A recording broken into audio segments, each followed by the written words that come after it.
Hello, I'm Dr. Elizabeth Freed, and welcome to It's My Honor. I'm a pro bono coach for the Honor Foundation. This is my cat, Pierre. And the Honor Foundation is an organization dedicated to helping Navy SEALs, Marine Raiders, and other special operators transition from the military to the civilian workforce. And today, it's my honor to welcome Mark Mason. So good afternoon, Mark. How are you? Good. Yourself? Good afternoon. Good. I'm good. Mark, it's my understanding that you are transitioning as of approximately January 2018. Can you tell us some highlights of your career that you think is important for employers to know that you've experienced during your career? Yes. And again, thank you, Elizabeth, for this opportunity, and not only on behalf of me, but everyone else you've been helping on with the Honor Foundation and coaching us. We appreciate this in our transition. So over the course of my career, I've had various leadership positions and a wide range of different opportunities.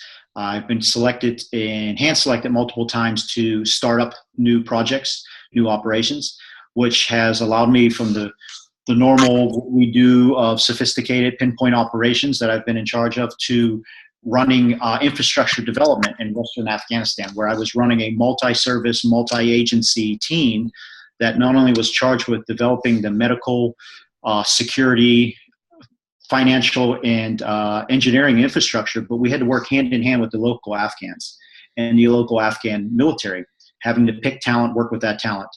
And then you take that to the other range where I've actually been charged with developing cross-functional teams where basically given a vision, and it was up to me to come up with a plan, the budget, pick the team, develop the training, and then actually conduct the operation with those cross-functional teams. So I think that separates me, and I think that would work well with any organization I go to.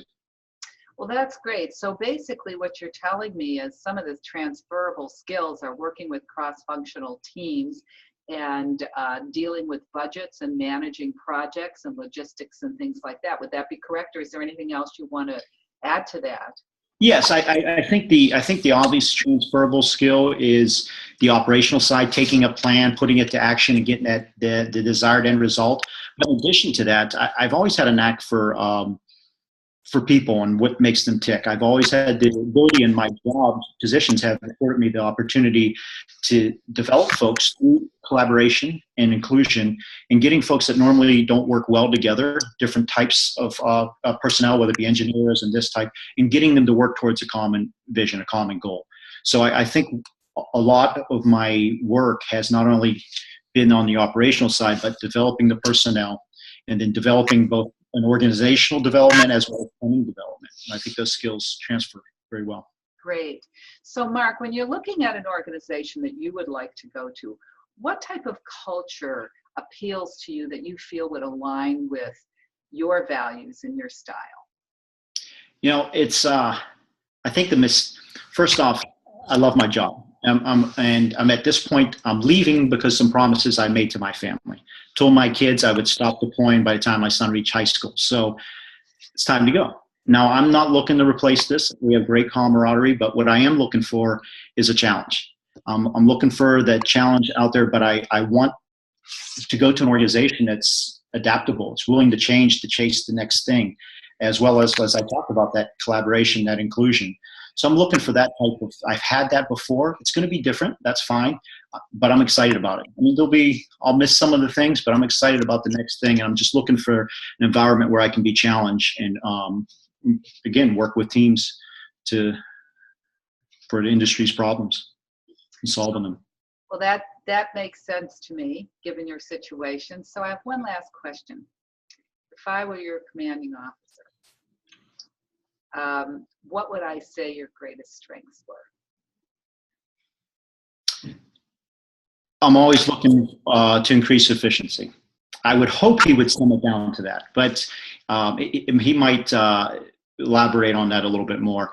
I like to think I know I've made a impression on him by showing that I'm willing to take the time to teach others and show them the way. I think one of the mistakes we make when we're teaching and showing people stuff, we don't explain the why enough. And I try to make it a point, and I believe that he's heard me say it enough that he would make a point to say that as well. Well, Mark, I really appreciate your taking the time today and letting the world see you and be able to introduce you to the world of the civilian workforce. So thank you. And again, it's my honor, Elizabeth Freed.